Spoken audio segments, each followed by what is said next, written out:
What's up, everybody? Lazarus Fox here again, bringing you another quick tutorial for Stellaris. If you haven't watched my previous video on Empire creation and how to create a game, go back and watch that unless you're comfortable enough with doing so and you're just curious how to start the game. Then you're in the right place. As soon as you start the game, it'll bring you up an Empire menu screen for your Empire with an explanation of how you guys started out.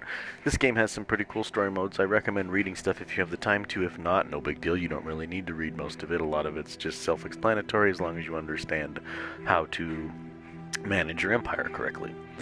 So first, to begin, it starts you in your solo system. Now, when you first start out, if you don't have the tutorial on, some of it might be confusing.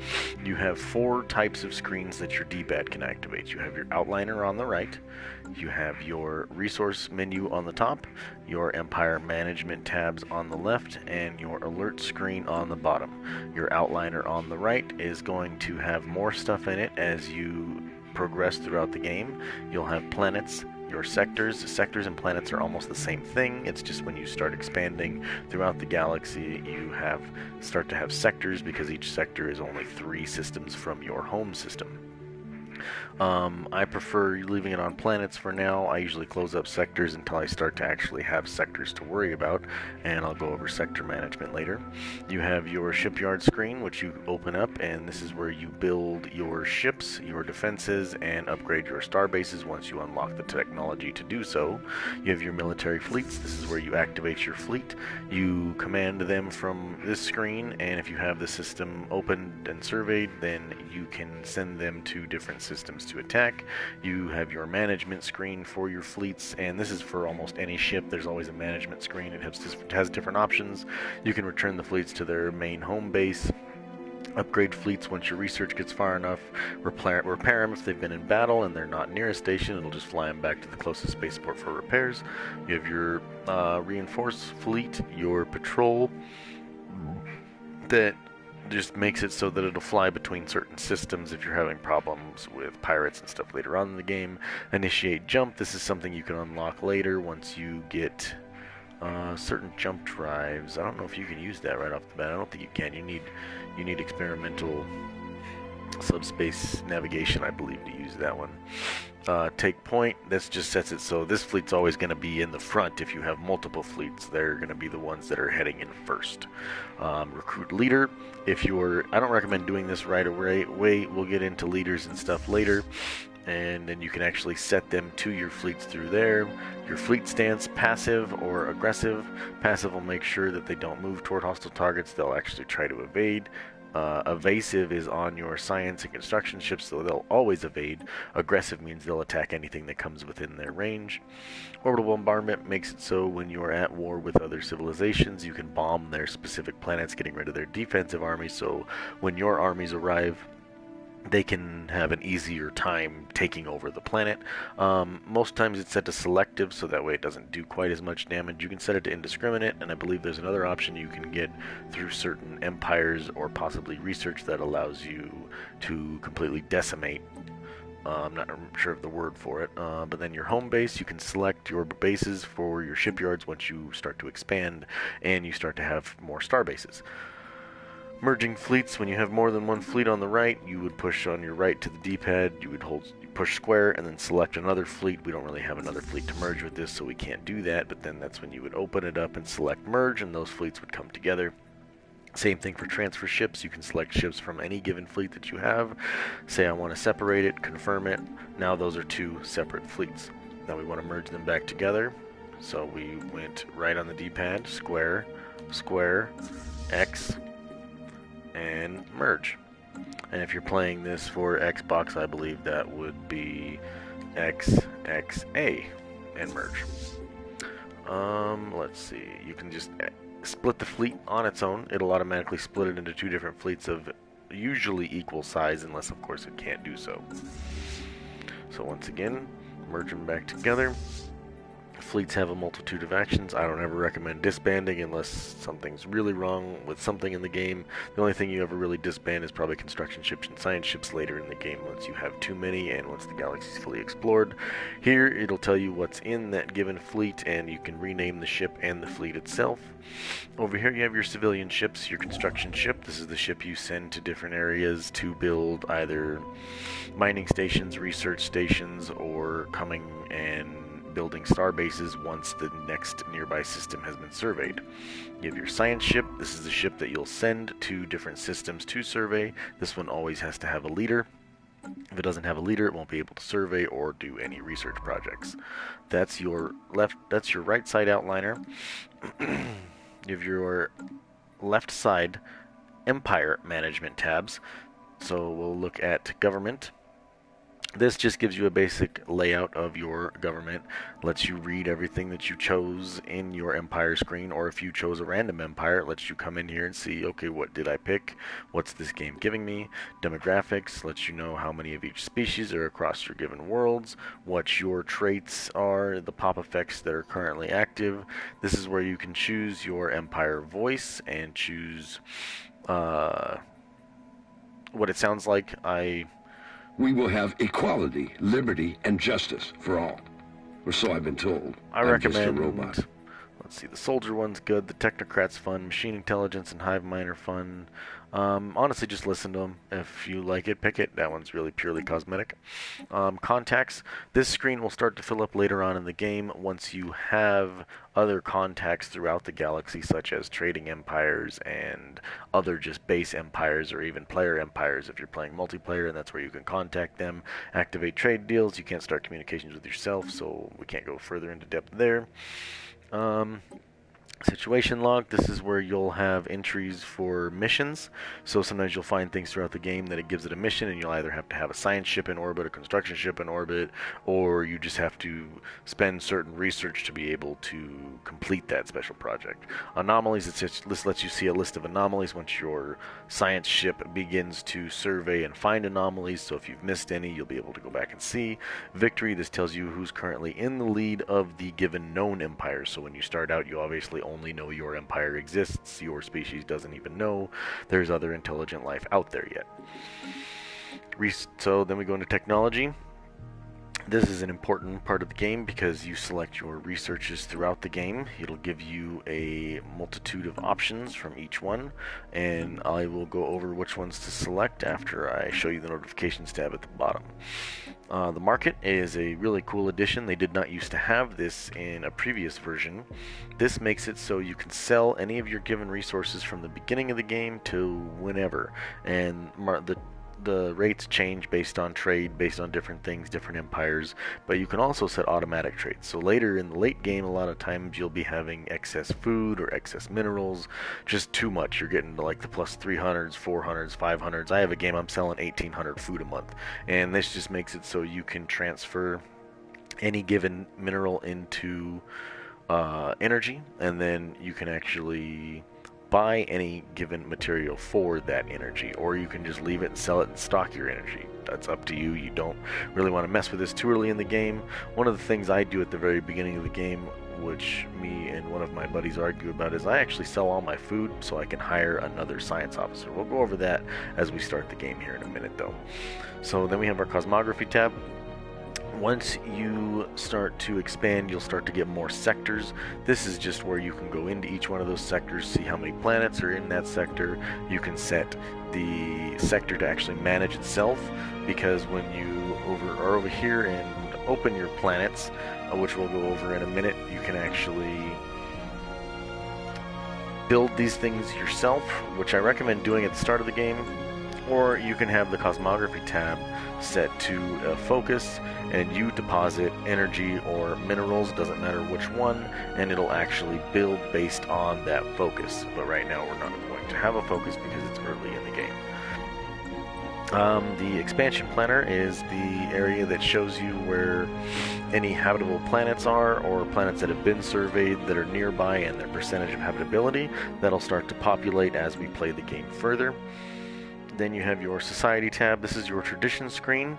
You have to use Unity to unlock traditions. We'll go over that in a minute. But you can unlock each one of these, and unlocking each one of these, if you have the DLCs, gives you an Ascension perk after unlocking one at a time. I always recommend Discovery first because it increases your research speed, your survey speed, and research upkeep from the beginning of the game. That's a huge benefit. Expansion is also a very good one to take early on because you can just expand faster, things are cheaper, things are better for expansion. Go through, read each one. It's going to explain to you how they work and what's going on, and from there you can choose which one that you like. I usually go Discovery, Expansion, Supremacy, and then just pick random ones from there based on if I have friends on for Diplomacy. Sometimes I'll pick Harmony. Domination helps for controlling your pops better, and you get monthly influence for it. It's definitely all up to you. The policy screen is important because this is where you can actually change certain things for your empire. You can change it so that you can have unrestricted wars, liberation wars.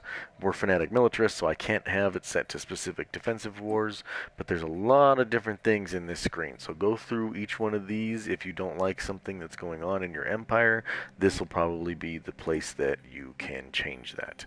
So as you can see, yeah. Resettling pops, prohibited. First contact protocols, aggressive. You can change it to peaceful, but we're militarists, so we're not going to do that. Initial border status is usually open. You can change that to closed. Keep in mind, changing any one of these, though, is going to affect your empire in that you can't change it back for 10 years. Like, see, slavery, I can't have slavery because I'm not authoritarian or xenophobe. Certain things it'll tell you you can't have or you can have based on how you built your empire. Sometimes this helps because it changes the amount of food that you're using, how much food they're using if you have too much food. There's just so many different options in here. A lot of times they're set pretty well based on how your empire is, and later on in the game maybe you'll want to start looking at them and seeing if there's anything you want to change or adjust, but for right now we'll leave it all the same. Edicts. So you have this thing called influence in the game. Influence is one of the hardest resources to get in the game, so use these sparingly. When I start out, I usually use the Map of the Stars one because starting out survey speed and anomaly discovery chance is a huge help. You don't have special resources yet. We'll go over special resources, but read all of these edicts, and all of these, they usually last for 11 years. You can start to get research technologies that will make them last longer, and there's certain empires that they just last longer because of what they chose. So just read through all those, and those give you an idea of the things that you can pick to help out and boost your empire. You'll unlock more of these as you unlock more technology throughout the game. People. This is where we recruit people and scientists and admirals and generals. Like I had said before, this is where you would go if you want to recruit an admiral for your fleet. I don't recommend doing it too early in the game though, because you're usually not in battle for a while, and especially if you're an organic species, they will die, and then they'll just be wasted energy. Same thing with generals. We don't really have much of an army. I don't think we have any army actually to start right now. Some of them will start with armies, some of them don't, but that's what will help your armies when they're landing on the planet is your generals. Governors govern each sector, so you can choose a governor that you like for your sector. Looks like this one starts out with Arcadian upbringing, food from jobs 10%. Each one gives a different bonus. Intellectual's the best one. Righteous is also good in the late game once your crime starts increasing. Scientists, these are what command your science ships and lead your research. Once one of them dies, you will have to replace them, or your science ship will stop working, or your research will actually come to a halt. Fleet and ships. This is where you can manage your fleet and the ship designer. We're actually going to make that a completely separate video. You do not need to mess with this screen. As long as your ship designer is set to auto-generate, usually you'll be fine throughout the game. This is a very fun screen to get into, but I don't recommend using this screen until you're a lot more comfortable with the game, as it can start to get pretty complex. War, when you're in a war, this screen will open up and you'll be able to see different information about the war that you're in. And claims is when you see another empire and they're close to you, or even far away from you, just costs more influence, and you want a sector that they have. You can claim that sector, and then if you end up going to war with them and you win the war, you'll actually be given that sector if you're not in a war where you're claiming their territory anyway. Once you unlock a federation, that is one of the things in your tradition under diplomacy. Federations are nice, but they cost a lot of influence, so you really don't want to start Federations till late game, or otherwise it'll start costing you influence and you won't be able to expand as much as you want. Map modes, this sets your map to see how you want. I always turn details off because when you cursor over that given sector, it'll still show you the details of the things you haven't taken. And once you start getting in the late game and have most of the galaxy explored, there's a headache of material on your screen. Sectors, I leave my sectors on because that becomes important a little bit later, just so I can see how I'm building my sectors and planning my sectors. Sectors aren't really that important to pay attention to if you don't want to, but it will definitely help you in the long run if you pay close attention to your sectors and try to build by sectors. Hyperlanes, that just turns your hyperlanes on and off. You can see how you can travel to each one. I don't know why you would turn that off. Let's see, this will show you unions, so if there's federations that have been formed by other people or you, they'll all be the same color, or you can set it to the empire modes. I prefer having it on the unions mode, and let's see, opinion mode, because this will show you if they like you or not based on if they're red or if they're more green. Diplomatic mode, colored based on their diplomatic relation to the selected empire. Just go through, read all these, play with them, especially once you get later in the game, and see which ones you like to use. I always leave it on opinion mode. I leave unions on just in case they ever do form unions. Hyperlanes are always on, and my sectors. I don't leave details or anything else on. Trade routes is another thing that you'll look at later in the game. That'll probably be a video all by itself. So now, if you push up on the D-pad, always back out of whatever you're doing before you select your next thing, or it just makes it complicated. So up here we have energy, minerals, food, consumer goods, alloys. These are your strategic resources, your influence, unity, research, empire sprawl, empire systems, empire colonies, empire population, starbase capacity, and naval capacity. Energy credits is basically like money in this game, so anything you do is going to cost energy credits. It's going to cost one of these main resources. It usually costs energy credits, minerals, or alloys to build things. It costs your food upkeep for planets is consumer goods and food.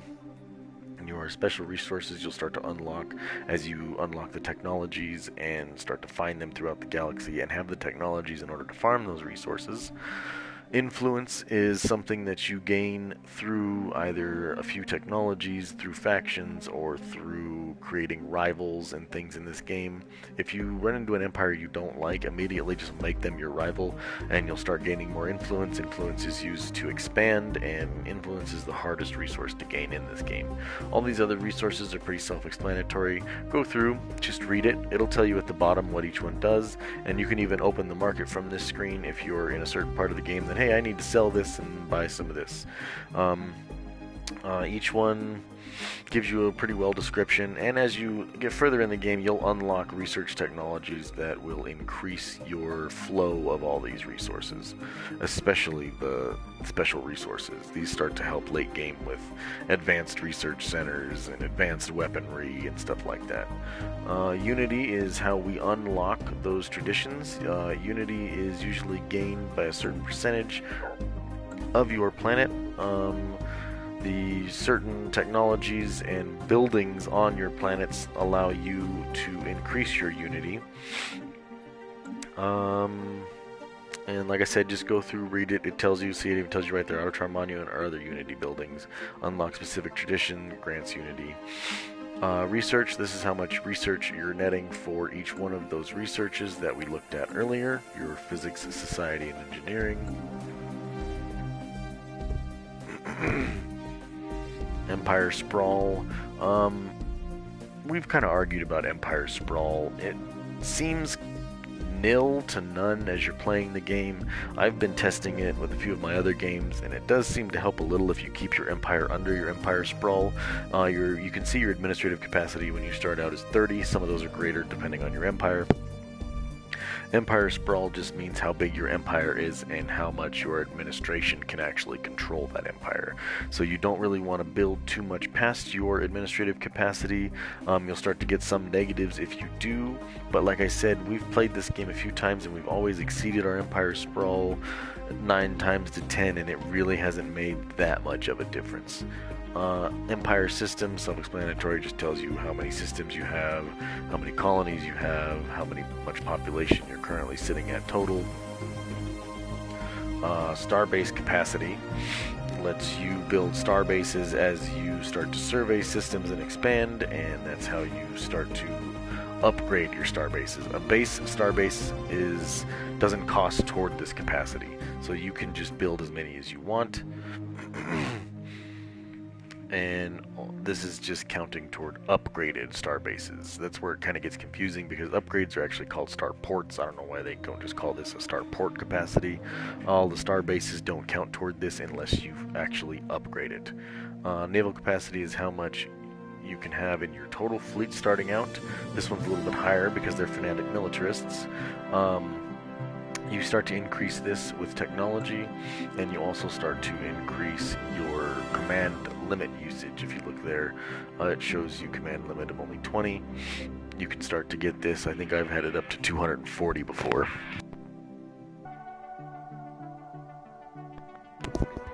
Alright. So now that we've gone over what those tabs all mean, if you look down here at the bottom tab, down on your D-pad, this is your notifications tab. This is the reason I didn't start the research first, just so you can see what it looks like when something is down here. Things will pop up down here as you're continuing through the game, whether it be buildings completed, construction completed, certain things happening, your situation log being updated. Down here will give you that notification when anything's going on with your empire. So here we can set our research. I'm going to select this one first because it unlocks one of those edicts like we were talking about earlier, and it unlocks energy grids, which at the beginning of the game are extremely useful. Shucks. Usually this one and the society research is where you'll find the monthly influence increase right away, but the thing I recommend starting out, if you ever see any of these plus 20% researches, pick those first before you do anything. That's going to make your research so much faster at the beginning of the game and just help you unlock further technologies as you go. So starting out, we make sure our research is set. We want to take our construction ship and have it start building something. I always recommend building anything that uses energy first, because you only have a limited supply of resources to begin with when you first start the game before you actually activate it. You want to take your first science ship and have him start surveying the nearest sector. So I just go right on my science ship, select it, select the nearest system, hit survey, and you can have it survey something further away if you want. I don't recommend it. The other thing you can do is chain orders, which I do recommend doing. So from here, he will survey that system, and then instead of pushing X, you will push square. So you'll push square, survey system, square, survey system, square, survey system, square, survey system. Now he's chained orders to complete all of this surveying. The other thing we're going to do right off the bat is go into our shipyard with our 100 alloys, build a second science ship. I always go to my market. I sell all my food at the beginning of the game because it's really serving me no purpose. I go and recruit another scientist, one that preferably uses anomaly research speed or survey speed, something along those lines. If not, any scientist will do. These guys, we're messing with them, so we're going to make sure they're docked. So planets are a whole animal in itself. You have your summary for your planet. This gives you all the information about the planet currently, and lets you choose decisions that you can spend edicts and stuff for to start with. You don't need to do any of this to begin with. I recommend looking at this later, especially when it comes to encourage planetary growth once you eventually save up 1,000 food. That's another reason maybe not to sell it at the beginning, but it's honestly nil to none. And planetary growth definitely does help, but you'll get that 1,000 food before you know it. The surface tab shows you your planetary features that you can remove, and I recommend removing as soon as you can because it unlocks the rest of your districts. On your planet, you have your features. you have your, what are these? Rare planetary features, the status. Scrolling through this status will give you an idea of what all those little icons mean above, whether it be the crime or the overpopulation or the amenities, your population, your unemployed pop, stuff like that. Resources, this just gives you a general idea of everything this planet's giving you.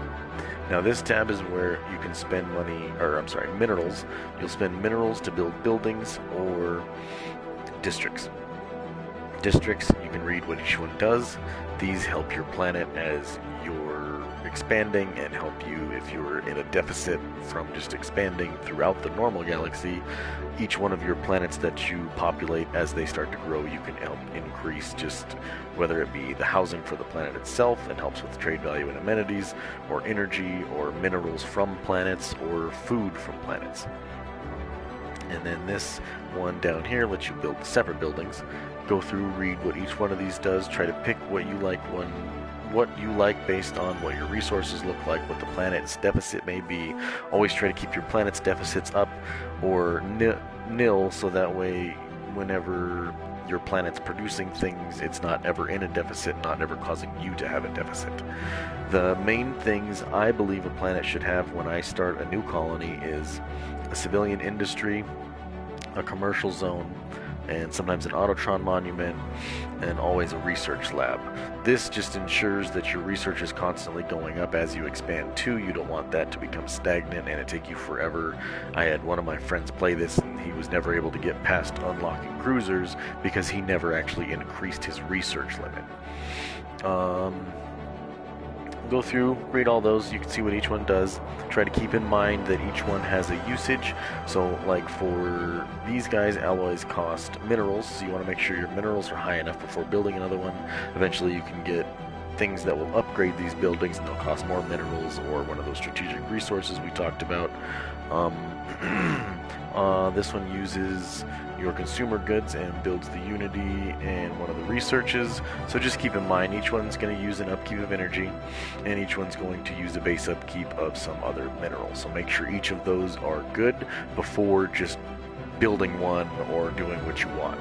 Always pay attention to your pluses at the top of the screen and make sure you're building accordingly and just increasing those pluses. As long as none of those are ever negative, you'll be fine.